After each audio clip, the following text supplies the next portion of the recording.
Vamos a terminar con el microestudio que empezamos el miércoles pasado acerca de la soberbia, el orgullo, o como dice también la palabra, los ojos altivos, ¿sí?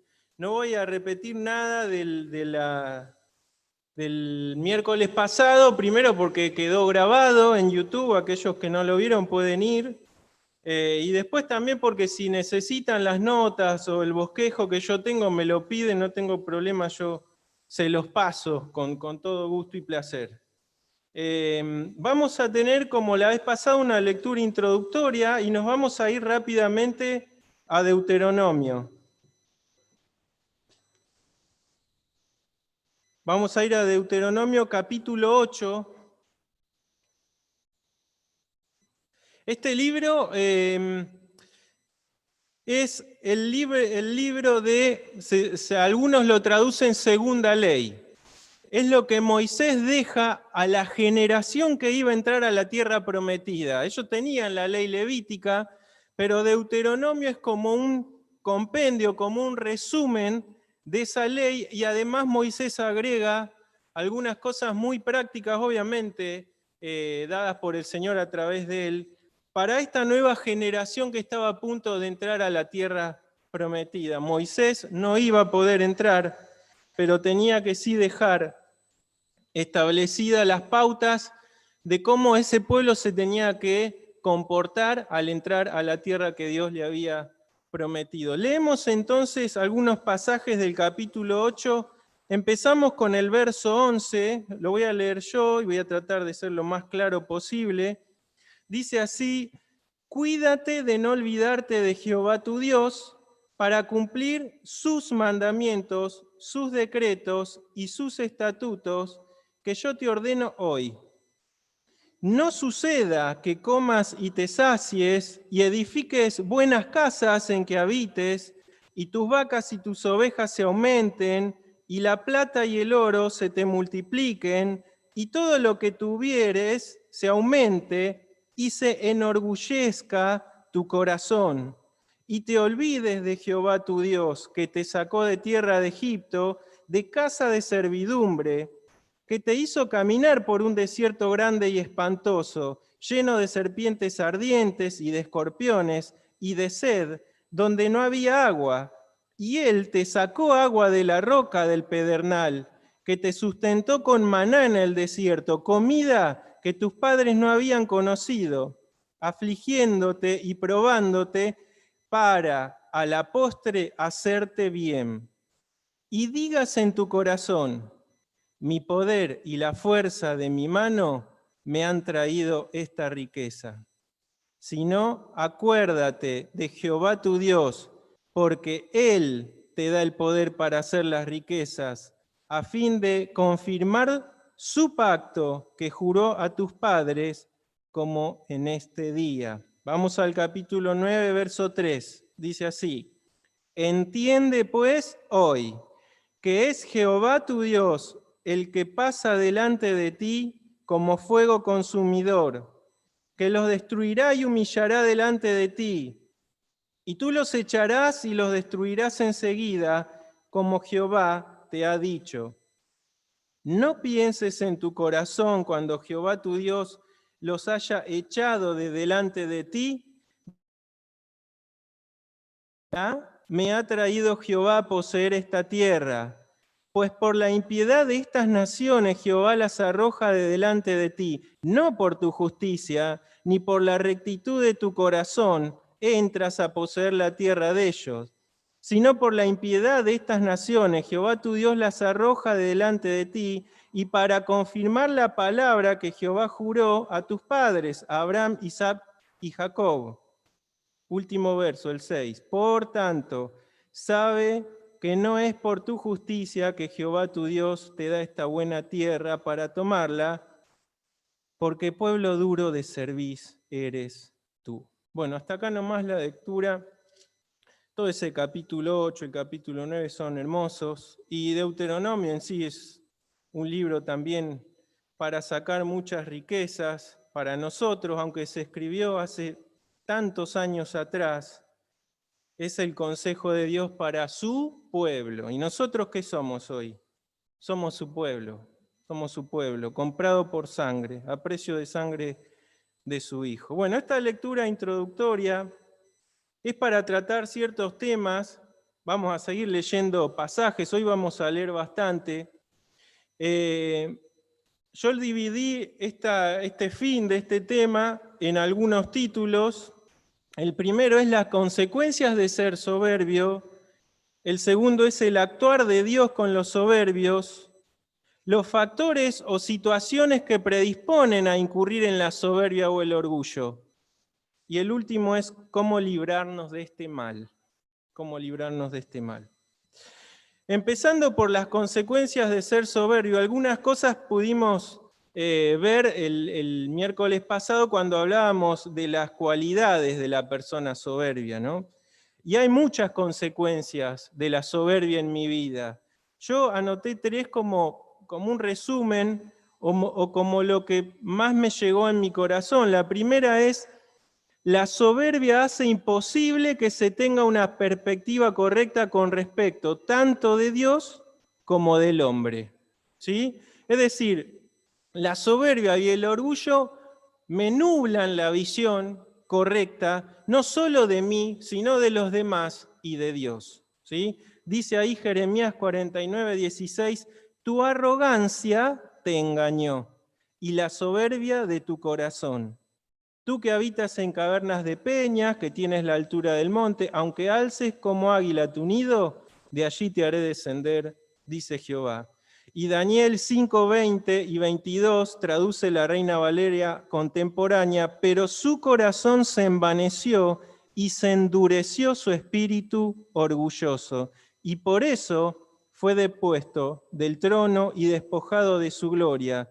Pero su majestad Belsasar no ha humillado su corazón ante Dios, aún cuando sabe todo esto, y es hijo del rey Nabucodonosor. Fíjense acá qué interesante esto, ¿no? Belsasar no había ignorado lo que le había pasado a Nabucodonosor, que ustedes recuerdan bien que fue, ¿sí? Lo vimos también el miércoles pasado. Pero aún sabiendo esto, o sea, teniendo el conocimiento, eso no impidió que pueda él cambiar. ¿Por qué? Porque era orgulloso y ese orgullo lo llevó a estar ciego. Y un ejemplo más conocido en Apocalipsis 3:17, un mensaje a la iglesia de la Odisea dice, porque tú dices yo soy rico y me he enriquecido y de ninguna cosa tengo necesidad. Fíjense, dice, y no sabes que tú eres un desventurado, miserable, pobre, ciego y desnudo, ¿no?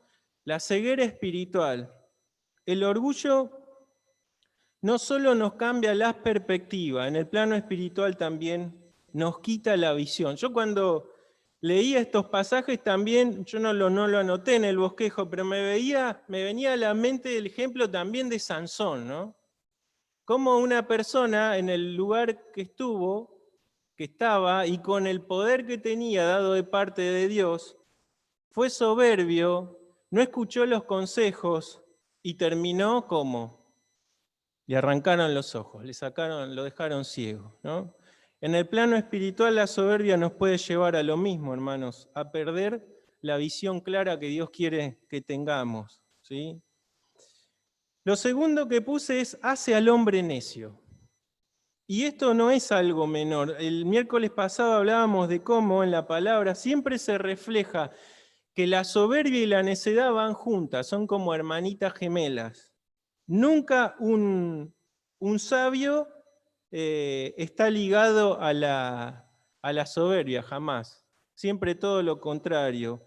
La humildad es lo que tienen los sabios, ¿no? Y algunos, ahí Proverbios 14:3 dice, en la boca del necio está la vara de la soberbia, ¿no? Y no es algo menor ser necio.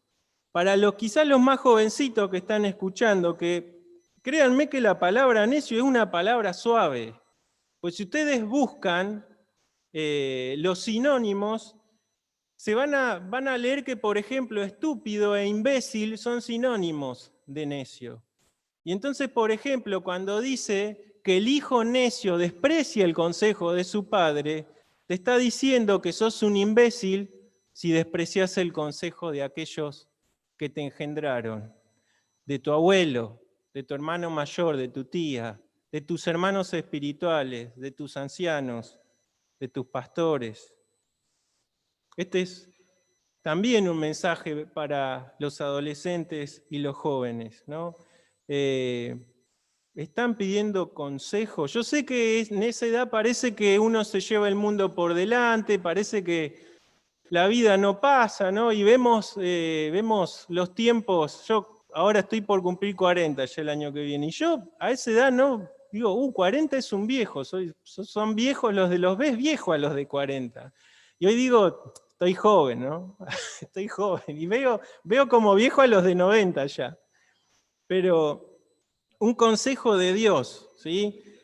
En tu pronta juventud, que puedas someterte a Cristo y que puedas pedir consejo, ¿no? Hay muchos jovencitos que están decidiendo qué carrera van a tomar, hay algunos que están de novios, ¿no? Con decisiones importantes. Pidan consejos, hermanos, pidan consejo. El primer consejo sabemos que es su palabra, que es Dios, pero pidan consejo, ¿sí? No lo desprecien. Pueden cometer errores que después hay que arrepentirse y generan mucho dolor, y muchas situaciones no vuelven para atrás, no cambian. Y lo último que puse, entonces, primero, hace imposible una perspectiva correcta. Lo segundo es que hace al hombre necio, y lo tercero es que nos pone en una situación peligrosa. La soberbia no solo nos pone en una situación peligrosa con nuestros semejantes, sino principalmente delante de Dios. Y eso deriva en el punto que vamos a ver ahora, que es el actuar de Dios con los soberbios. ¿Sí? Créanme que hay muchas historias, me costó mucho elegir los pasajes para en este corto tiempo poder leerlos, pero bueno, que el Señor tome estos pasajes y nos hable. El primero está en Nehemías 9, 29 al 31. Les amonestaste a que se volviesen a tu ley, mas ellos se llenaron de soberbia y no oyeron tus mandamientos, sino que pecaron contra tus juicios, los cuales si el hombre hiciere, en ellos vivirá. Se rebelaron, endurecieron su cerviz y no escucharon. Les soportaste por muchos años y les testificaste con tu espíritu por medio de tus profetas, pero no escucharon. Por lo cual los entregaste en mano de los pueblos de la tierra, mas por tus muchas misericordias no los consumiste ni los desamparaste. ¿Por qué? Porque eres Dios clemente y misericordioso. Ezequiel 16, 49 y 50 dice, he aquí que esta fue la maldad de Sodoma tu hermana. Yo cuando leí este pasaje, siempre cuando hablamos del castigo de Sodoma, ¿qué pensamos? ¿Por qué fue? Por la inmoralidad sexual, ¿sí? Pero ustedes créanme que eso fue la gota que colmó el vaso, no fue inicialmente el mayor pecado de Sodoma. Dice así, esta fue la maldad de Sodoma tu hermana, le está hablando a Jerusalén y está poniendo a Sodoma al mismo nivel que Jerusalén. Dice, lo primero que encabeza esa lista es soberbia. ¿Sí?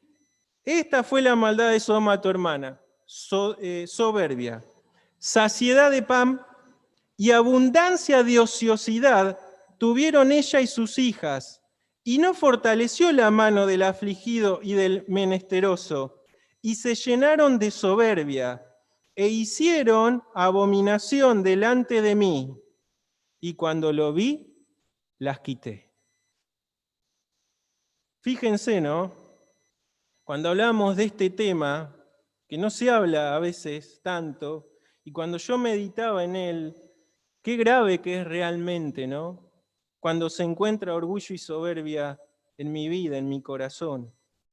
Apocalipsis 3, 18 y 19 dice, por tanto, yo te aconsejo que de mí compres oro refinado en fuego, para que seas rico, y vestiduras blancas para vestirte, y que no se descubra la vergüenza de tu desnudez, y unge tus ojos con colirio, para que veas.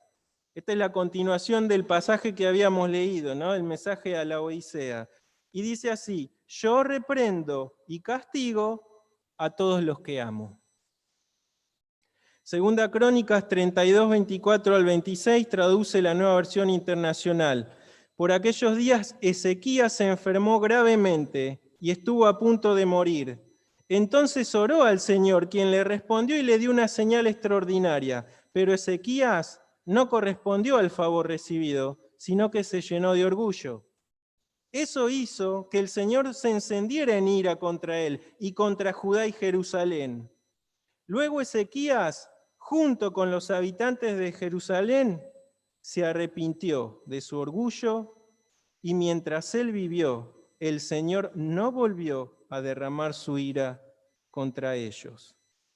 Un verso más, Apocalipsis 9:20 dice: y los otros hombres que no fueron muertos con estas plagas, ni aún así se arrepintieron de las obras de sus manos. Bueno, un poco resume el actuar de Dios con aquellos soberbios.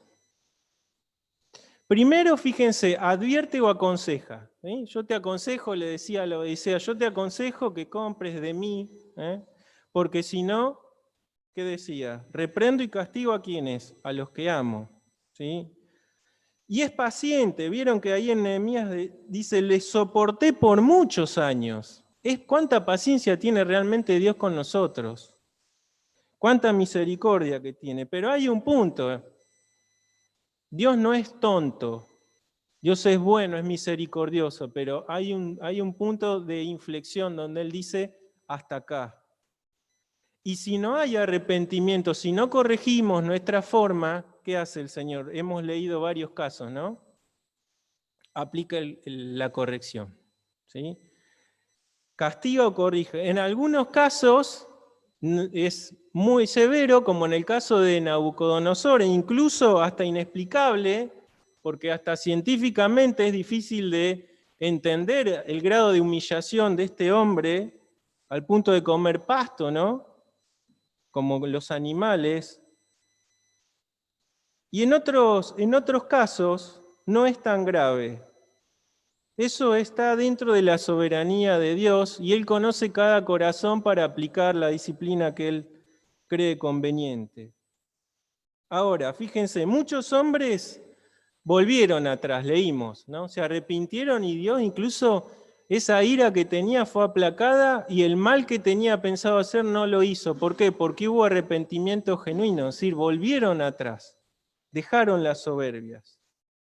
Pero leíamos también que no siempre, cuando Dios aplica este castigo, los hombres vuelven atrás. Leímos el último pasaje en Apocalipsis, dice así: los otros hombres que no fueron muertos con estas plagas, los que leyeron el libro de Apocalipsis, entienden que esas plagas no son así nomás, son plagas fuertes, donde hay muerte, donde hay desastres naturales, donde hay pestes.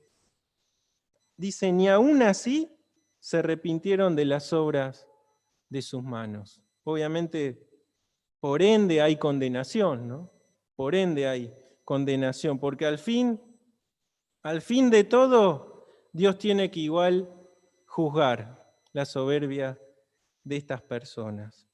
Entonces, como resumen, por lo general, todos los ejemplos bíblicos de hombres que incurrieron en este pecado terminan siendo humillados, ¿sí? Algunos de forma dura y hasta inexplicable, y como resultado en algunos casos existe arrepentimiento, humillación, pero en otros que existe más obstinación. Y eso deriva en juicio eterno.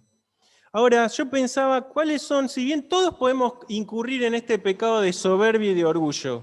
Ahora, hay factores, me costó poner el título, pero yo lo puse así, factores o situaciones que predisponen a incurrir en la soberbia o el orgullo. Los nombro rápidamente y algunos los voy a aclarar un poquito. El primero es el bienestar económico o el estatus social elevado. El segundo es los logros académicos o logros espirituales, entre comillas, este segundo. El reconocimiento, las juntas o las amistades, el ejercicio de ciertos cargos o ministerios Y el último, recibir responsabilidades sin tener el crecimiento adecuado. Sin duda ustedes van a encontrar más factores o situaciones que pueden predisponer a que estemos ahí, ¿no? De caer en la soberbia. Y el primero yo puse bienestar económico o estatus social elevado, ¿sí? Leíamos en esa lectura introductoria que ya Dios le dice a su pueblo, cuidado, porque cuando vayan a entrar, ¿qué va a pasar? Se van a enriquecer, van a tener mucho más bienestar del que tenían ya, obviamente no, ya no eran esclavos. ¿Y qué le dice? Cuidado, que no creas que todo eso es por tu justicia o por tu mano o por tu fuerza, sino que yo voy adelante tuyo. ¿Sí? Dice Ezequiel 28:7, traduce el lenguaje actual, dice, sabes cómo hacer negocios, por eso te has hecho rico y te has llenado de orgullo. ¿Sí? Por eso es que no son muchos los cristianos multimillonarios o ricos, ¿no? Porque sin duda, es como dice también el proverbio, ¿no? Manténme del pan necesario, no me des mucho para qué, para que me olvide y no me des poco para que robes, ¿no? Sin duda, obviamente que hay hermanos que tienen poder adquisitivo, son los hermanos que a pesar de eso son humildes y tienen la capacidad de administrar lo que Dios les dio. ¿Sí? Acuérdense en la parábola esa de los talentos, a algunos le dio 5, a otros 2, a otro 1. ¿Sí? Pero todos tenían que hacer lo mismo, lo tenían que hacer prosperar. El Señor es sabio, y si no me da a mí riqueza, fortuna, es porque sabe que a mí eso no me conviene. O sea, todo lo que el Señor dispone en nuestra vida tenemos que entender lo que es para nuestro beneficio, para que podamos incluso servirle mejor. El segundo punto que había nombrado es los logros académicos o los logros espirituales. De pronto te llegó el título y empezaste a levantar el cuello, ¿no? Conozco personas así. Dígame licenciado, ¿no? ¿Se acuerdan de un programa? Dígame licenciado, licenciado. Bueno, cuidado con esto, ¿no? Es un factor que puede predisponernos a enorgullecernos y a también creérnosla, como se dice, ¿no? Y en cuanto a los logros espirituales también, ahí en 1 Corintios 15, 9 al 10 dice, porque yo soy el más pequeño de los apóstoles, que no soy digno de ser llamado apóstol, porque perseguía a la iglesia de Dios. Pero por la gracia de Dios soy lo que soy, y su gracia no ha sido en vano para conmigo. Antes he trabajado más que todos ellos. ¿A quién se refería? A los demás apóstoles. Pablo está defendiendo su ministerio. Y dice, y su gracia, fíjese, si hubiese terminado ahí la frase, ¿qué diríamos? Qué orgulloso Pablo, ¿no? Pero dice así, antes he trabajado más que todos ellos, pero no yo, dice Pablo, no yo, sino la gracia de Dios conmigo. Pablo tuvo que aprender, ¿se acuerdan? El Señor le dice ahí cuando estaba sin la visión, que él estaba orando, que le dice al profeta, ve porque yo le voy a demostrar cuánto va a tener que padecer por mi nombre. ¿Sí? Y Pablo tenía, en esa época era un hombre muy instruido, muy capacitado, era como que tenía muchos títulos, tenía muchos dones de parte de Dios también. Él a los corintios le dice, hablo en lengua más que todos ustedes, ¿no? Tenía el don de sanidad, o sea, tenía mucho de Dios en él como para enorgullecerse. Y en un momento que dice, para que no me exaltase demasiado, es decir, para que no me haga orgulloso, ¿qué se le había sido dado? Un aguijón en la carne, ¿se acuerdan? Y entonces, ¿qué dijo Pablo? Me gloriaré en mis debilidades. El Señor trabaja con nosotros y yo no puedo, todavía medito yo en eso de qué es lo que Pablo estaba viviendo. Es difícil de llevarlo al papel, es difícil de poder entenderlo, pero lo que nos tiene que quedar es que el Señor va a trabajar en nosotros y va a obrar de la manera que Él crea conveniente para que podamos ser mejores siervos para Él. Los logros espirituales. Cuidado con frases como yo tengo tantos convertidos, tengo una iglesia de tantos miembros, o tengo tantos discípulos, o qué sé yo, desde que yo estoy acá la cosa cambió. Que veamos siempre, por más que sean realidades, que haya bendición y que el Señor nos utilice, que sea nuestro sentir como el de Pablo. No soy yo, es la gracia de Dios en mí. En cuanto a las juntas y las amistades, sobre todo más para los adolescentes y los jóvenes, ¿sí? Parece una clase de una reunión de jóvenes esta, pero es importante, ¿sí? Si bien nosotros también tenemos amistades, cuando uno ya es más grande es por ahí más selectivo, ¿no? Y ya no estamos en la idea de pertenecer a un grupo o de no ser desplazado. Y eso obviamente me pasó a mí también, ¿no? Y Proverbios 13:20 dice, el que anda con sabios, ¿qué dice? Sabio será, ¿no? Mas el que se junta con necios se echa a perder, traduce otra versión.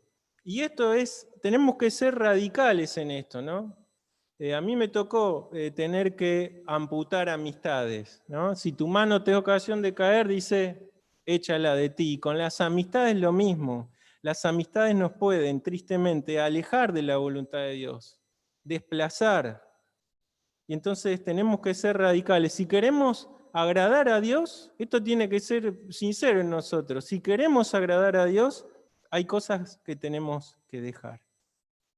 El ejercicio de ciertos cargos o ministerios, y yo puse solamente dos ejemplos ahí. El primero es el de Roboam, ¿se acuerdan? El hijo de Salomón.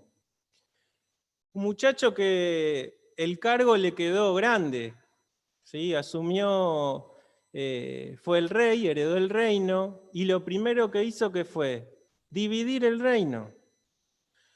Cuando vienen y le dicen, bajanos los impuestos, porque tu padre nos dio con impuestos, fíjense, hoy se habla de la carga impositiva en Argentina, pero esto es viejo ya, ¿no? Cuando se le pide que le baje la carga impositiva, ¿qué hace?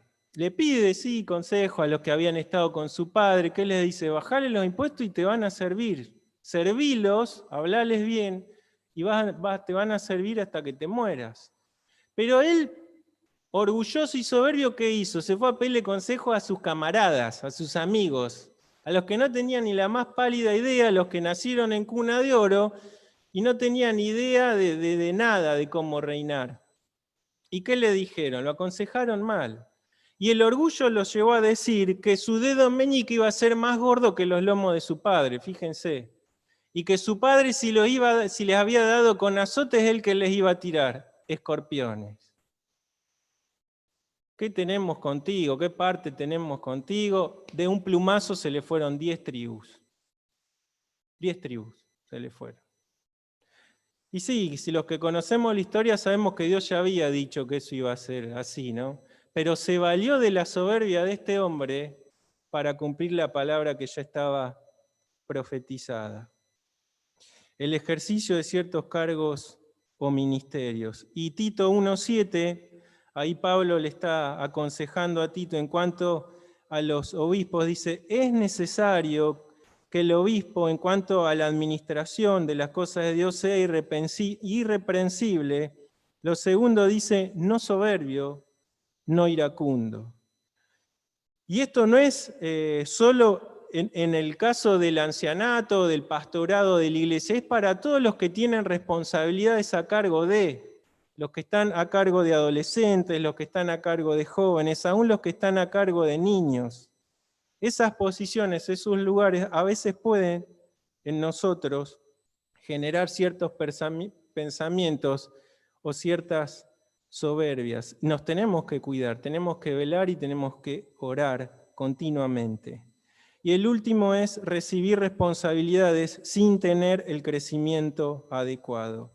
La persona que recién llega al Evangelio, a eso se refiere, no puede tener cargos de responsabilidad. El bebé cuando nace se le va enseñando, se lo va alimentando y de a poco se le van dando tareas, ¿sí? Cuando son chiquitos, primero ordena tu pieza, después tende tu cama y así, ¿no? La persona que nace en la iglesia de nuevo es lo mismo, ¿sí? Ahí en En 1 Timoteo 3:6, traduce el lenguaje actual, dice, hablando de los obispos también, y no debe ser alguien con poco tiempo de haber creído en Jesucristo, pues puede volverse orgulloso, y entonces, ¿qué va a pasar? Recibirá el mismo castigo de Satanás. ¿Cuál era el castigo de Satanás? Estaba en una posición alta, inmejorable, y de golpe a la tierra, ¿sí? El descenso, el castigo.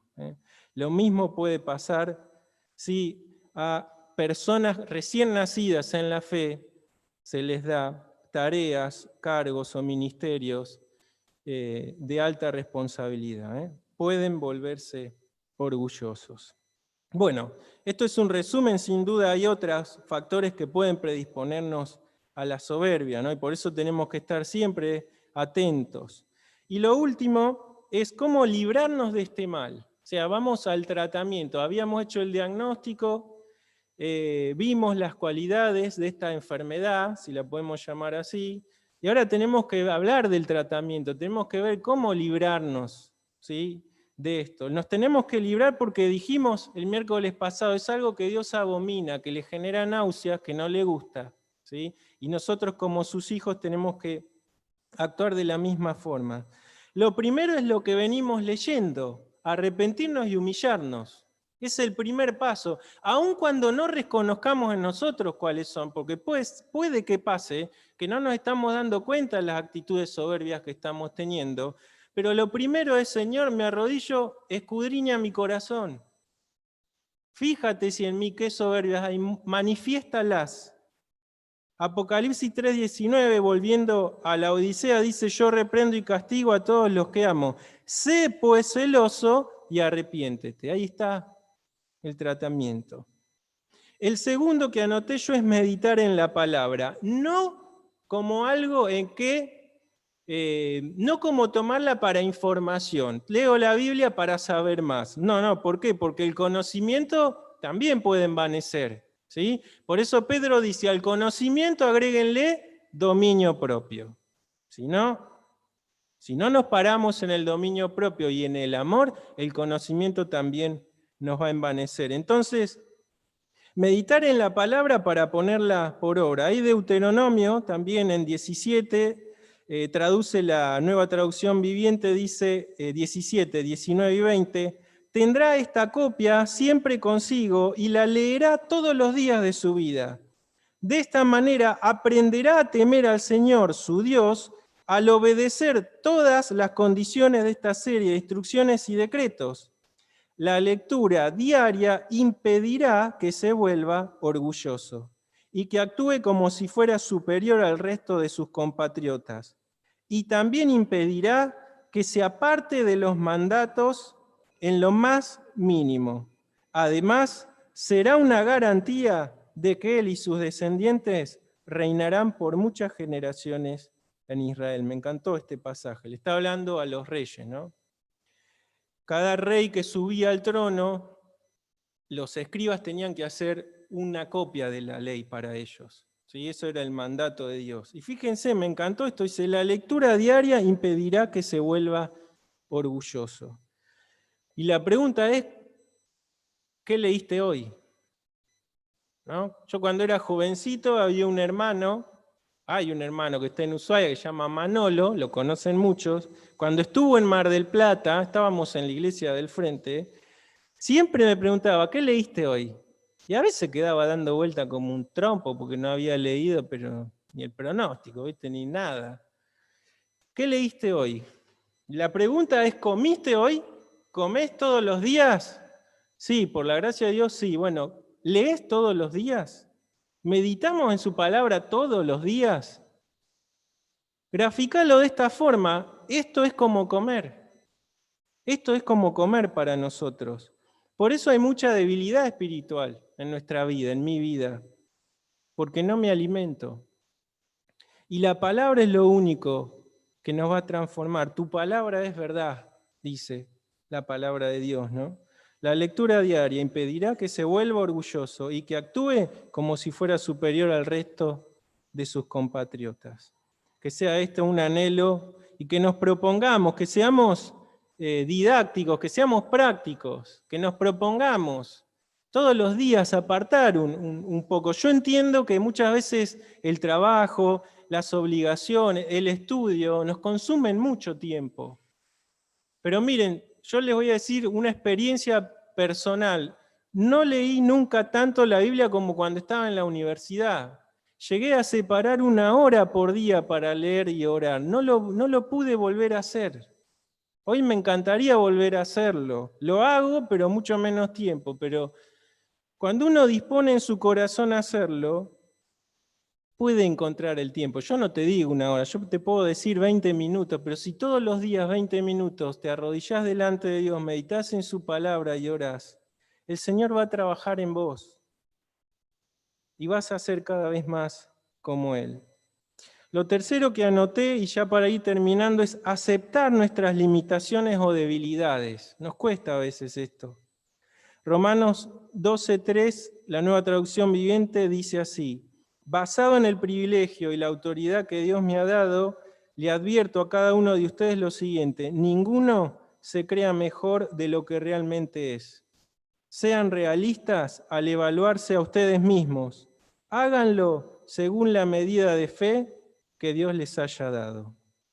Y 2 Corintios 12:9 dice: y me ha dicho, bástate mi gracia, porque mi poder se perfecciona en la debilidad. Por tanto, de buena gana me gloriaré más bien en mis debilidades, para que repose sobre mí el poder de Cristo. Ser consciente de nuestras limitaciones y de nuestras debilidades, y aceptar que si Dios también deja que tengamos esas debilidades y esas limitaciones, es para perfeccionarnos, es para que le podamos servir mejor. Y la última que puse acá es buscar ayuda o consejo espiritual.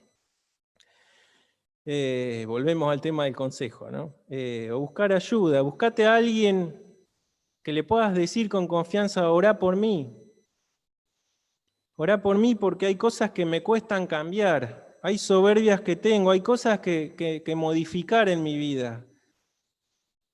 La palabra dice que oremos los unos por los otros, es lo que nos reúne también en esta reunión. Y el consejo espiritual, no tengas nunca miedo de pedir consejo espiritual. Eso no te va a hacer, no demuestra debilidad, todo lo contrario. Demuestra humildad en vos y demuestra que sos una persona que querés mejorar, que querés ser más fiel a Dios. Yo pensaba, el ejemplo más práctico es quizá mi esposa o mi esposo, ¿no? Decirle con sinceridad: ¿qué podés ver en mí que yo no veo? Que son soberbias, que son orgullos, ¿sí? No como excusa para que se saquen todas las facturas vencidas, ¿no? No es para eso. Es justamente para poder mejorar, incluso porque la soberbia también afecta a nuestro matrimonio. Y entonces también es importante tener siempre algún hermano de confianza que nos pueda ayudar en esto. ¿Qué recordamos? Que nuestra meta es ser como Cristo. Leímos 2 pasajes el miércoles pasado, ¿sí? Ahí en Hebreos. ¿Se acuerdan?